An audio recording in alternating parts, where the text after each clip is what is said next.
Dahil nga birthday ng aming baby bunso at kinapos kami sa budget, kaya maigi rin yung meron ka naiipon sa iyong savings. So, kaway-kaway nga pala sa mga member ng MRI card. So, yung kulay blue. Tayo po ay may mga savings. So, ayan. Kami ay nag-withdraw dito ng 300 pesos kasi nga short na yung budget para sa kanyang pang cake. At buti na lang, bago sumapit yung birthday niya, ay may naipon-ipon din ako sa aking savings.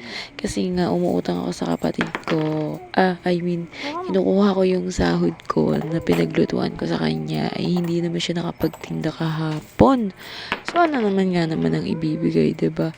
Buti na lang meron tayo ditong mga nakasuksok at hindi ako na attempt na ipampaload ang aking savings.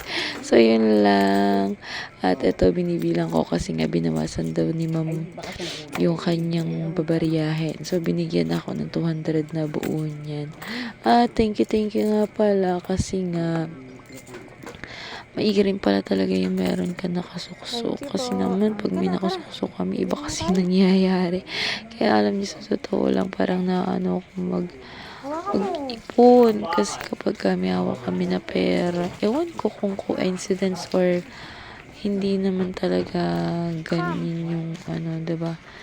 Pero, ilang ulit na kasi nangyayari na ganyan.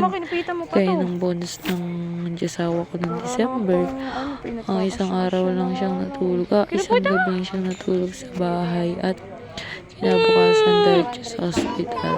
So, sana ay hindi na ganun. So, yun lang. Take care for